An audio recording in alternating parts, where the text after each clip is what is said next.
배우 수지의 남몰래 기부가 뒤늦게 알려졌습니다. 10일 수지의 게시물에는 수지님 안녕하세요, 환우 엄마요라는 댓글이 달렸는데요. 댓글을 단 A씨는 우리 아기 병원비 도와주셔서 잘 치료받고 있다. 너무 감사하다고 적었습니다. 또 첫째 아기 이름도 배수지다. 우리 쌍둥이들도 수지님처럼 사랑이 많은 사람으로 잘 키우겠다고 덧붙였습니다. 이후 수지는 폐동맥 고혈압, 뇌병변 장애를 앓고 있는 아동을 위해 후원금 2천만 원을 기부한 것으로 알려졌습니다. 조산으로 1kg에 미치지 못할 정도로 작게 태어나 일반 병실과 중환자실을 오가며 치료를 받았고 이 상황에서 수지 후원금으로 치료를 계속 받을 수 있었다는 겁니다. 소속사 매니지먼트 숲은 수지가 개인적으로 진행한 일이라며 이번이 특별한 게 아니라 기부를 꾸준히 하고 있다. 환우들을 도와주는 것에 관심을 두고 있는 것의 일환이라고 전했습니다. 수지는 꾸준히 선한 영향력을 펼치고 있는데요. 2015년 1억 원 이상 고액 기부자 모임 아너스클럽 회원에 등재되기도 했으며 매년 생명나눔 실천본부를 통해 난치병, 소아암, 백혈병 등을 앓고 있는 환자들을 위해 치료비를 지원해왔습니다. 2021년엔 미숙아 환자의 심장 수술비를 후원한 사실이 알려지기도 했습니다. 그룹 블랙핑크 멤버 로제와 팝스타 브루노 마스의 아파트가 식지 않는 인기를 보이고 있습니다. 지난달 18일 발매된 아파트는 한국에서 널리 알려진 아파트 게임에서 착안한 곡입니다.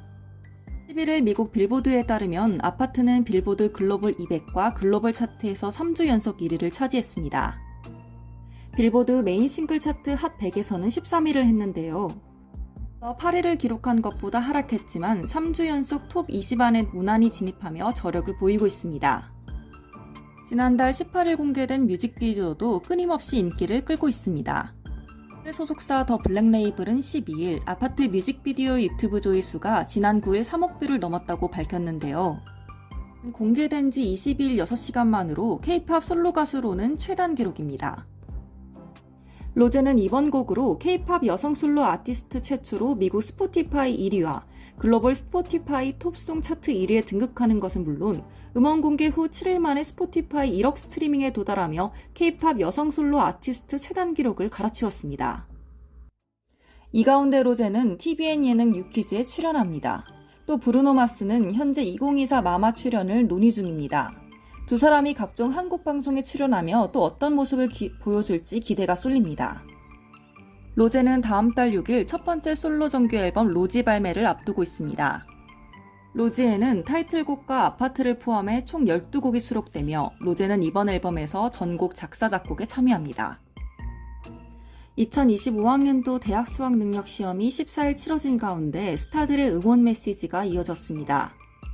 투모로우바이투게더는 10일 공식 유튜브 채널에 2025학년도 대학 수학능력 시험을 보는 모아에게 라는 제목의 영상을 게재했고 뉴진스 역시 13일 공식 유튜브 채널에 2025학년도 수능 응원 메시지 영상을 공개했습니다.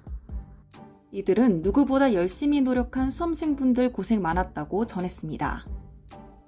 최애나는 13일 공식 유튜브 채널에서 그동안 열심히 해왔고 그동안 잘할 거니까 걱정하지 마시고 컨디션 관리 무조건 잘하셔야 한다고 당부했고 크래비티는 힘든 시간도 많았겠지만 크래비티가 항상 옆에서 응원하고 있으니 너무 떨지 말라고 말했습니다.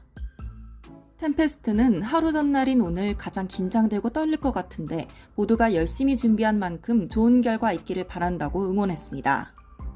방탄소년단지는 팀 공식 유튜브 채널에 결과도 중요하지만 오랜 기간 열심히 달려온 수험생 여러분들이 시험 끝나고 맛있는 것을 많이 드시고 가족 친구들과 즐거운 시간 보내길 바란다고 말했습니다.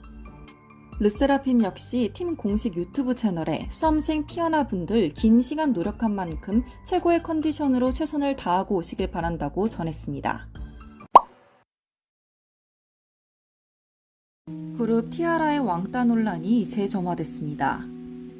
지난 9일 과거 티아라를 발굴하고 제작한 김광수 포켓돌 스튜디오 대표는 MBN 예능 가보자고 시즌3에 출연해 티아라 왕따 사건을 언급했는데요. 그는 티아라는 잘못이 없다며 화영과 그의 언니 효영의 계약서를 가져오라 해서 찢었다.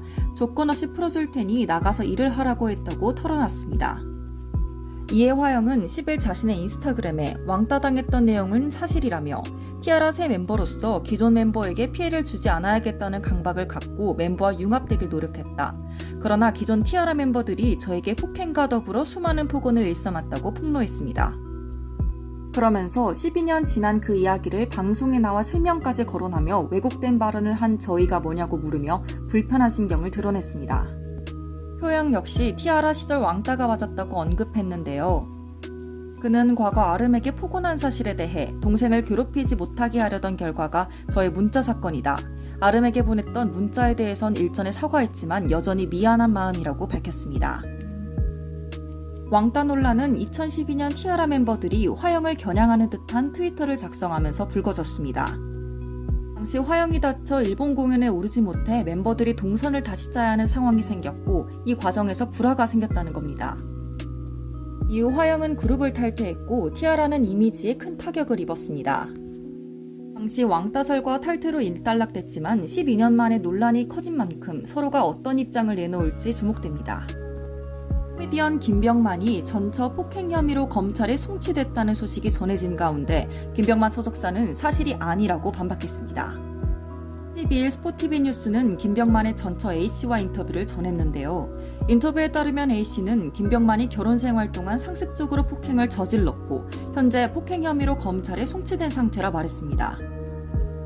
그러나 같은 날 김병만 소속사 스카이터틀 관계자는 더 팩트에 전처 폭행 혐의는 사실이 아니다. 전처가 이혼 소송 중 폭행당했다고 주장했으나 혐의는 인정되지 않았다며 주장한 시기에 김병만은 해외에 있었고 불기소 의견으로 송치됐다고 전했습니다.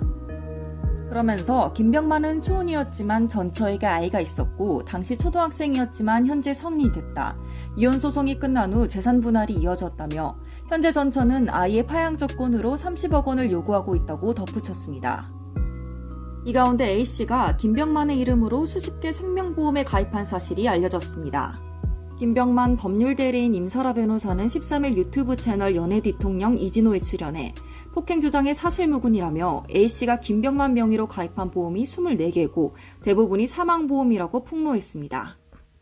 앞서 김병만은 2011년 7살 연상의 비연예인과 결혼했으나 결혼 12년 만인 지난해 오랜 별거 끝에 이혼을 결정했습니다. 배우 송재림이 하늘의 별이 됐습니다. 향년 39세. 12일 경찰에 따르면 이날 오후 송재림이 사망한 채로 발견됐습니다. 현장에서 유서가 발견된 것으로 확인됐으며 경찰 관계자는 현재까지 타살 등 범죄 혐의점은 없다고 말했습니다. 특히 송재림의 인스타그램엔 긴 여행 시작이라는 문구가 적혀 있어 안타까움을 더하고 있습니다. 2009년 영화 여배우들로 데뷔한 송재림은 이후 드라마 시크릿 가든, 꽃미남 라면 가게, 해를 품은 달에 출연하며 인지도를 쌓았습니다. MBC 예능 우리 결혼했어요 시즌4에선 배우 김소은과 함께 출연해 큰 사랑을 받아 SBS 드라마 우리 갑순이에도 함께 출연했습니다. 지난달 막을 내린 뮤지컬 베르사유의 장미에서 활동했으며 그의 주연 영화 폭락은 내년 1월 개봉합니다. 갑작스러운 소식에 곳곳에서 추모가 이어지고 있습니다. 유선, 박호산, 김민교, 홍석천 등은 개인 SNS에 추모글을 올렸습니다. 김소은 역시 자신의 인스타그램에 송재림과 찍은 사진을 올리며 세상에 그 어떤 말로도 형용할 수 없이 가슴이 너무 아프다고 적었습니다. 아리는 14일 낮 12시에 엄수됐으며 장지는 서울시립승화원입니다.